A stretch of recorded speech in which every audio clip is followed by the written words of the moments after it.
Dan bahkan Nabi SAW sejak 14 abad yang silam pernah menjelaskan bahwa hakikat keberhasilan seorang hamba saat dia melakukan 3 hal. Ada seorang sahabat bertanya, "Wahai Rasulullah, man najatu?" Apa itu keberhasilan? Apa hakikat keberhasilan itu? Beliau menjelaskan yang pertama, antakuffa lisanak.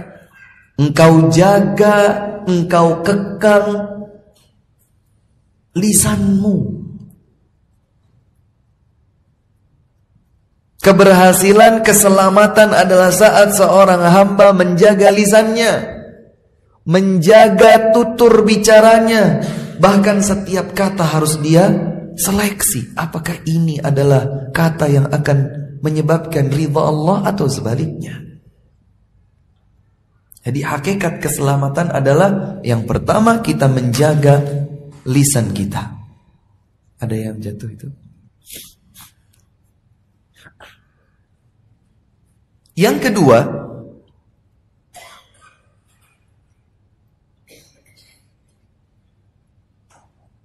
wal yasa'ka baituk, hendaklah rumahmu itu meluas bagimu.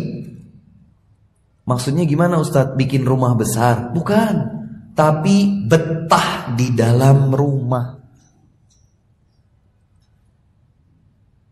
Terutama jika dia telah menimbang-nimbang kalau keluar rumah akan melakukan kemaksiatan atau dosa, maka bertahanlah di dalam rumah. Itulah keselamatan.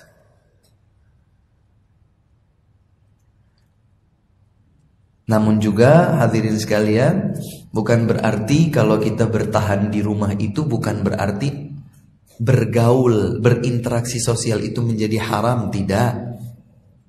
Karena saya juga menyayangkan sebagian orang tua yang punya semangat tinggi agar anak-anaknya tidak salah dalam bergaul, tidak keliru dalam bersosial.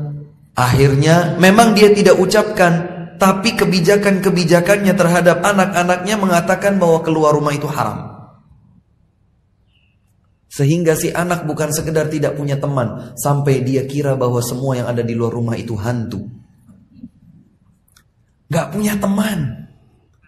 Dan ini keliru, sebab Nabi SAW menyatakan, alladhi yukhalitun nas wa yasbiru ala adahum khairum minalladhi la yukhalitun nas wa la yasbiru ala adahum.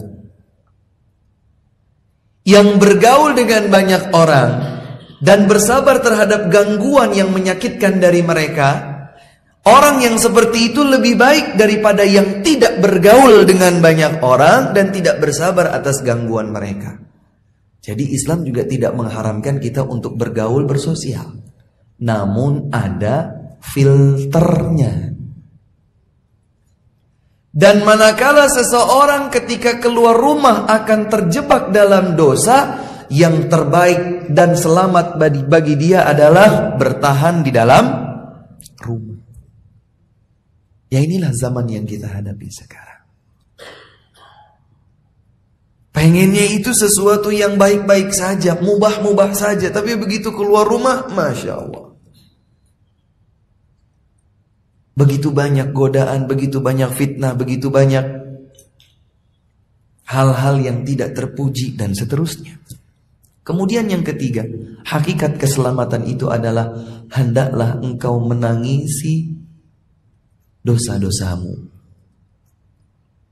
Menangisi dosa-dosa. Bukan hanya sekedar disesali, tetapi ditangisi. Saya menangisi dosa-dosa saya. Saya mampu untuk menitikkan air mata. Tanda sebuah penyesalan yang dalam kepada Allah Subhanahu wa ta'ala. Hadirin yang dimuliakan Allah, termotivasilah kita untuk terus berada di majlis-majlis ilmu, untuk terus belajar, untuk terus berbekal diri, menjadi hamba yang lebih baik, semakin hari semakin baik, semakin dekat kepada Allah Subhanahu wa ta'ala. Berbekal diri dengan ilmu yang benar dari Al-Quran, dari hadis, dari para sahabat Nabi sallallahu alaihi wasallam untuk bekal diri kita dan untuk bisa berbagi bersama anggota keluarga yang kita cintai.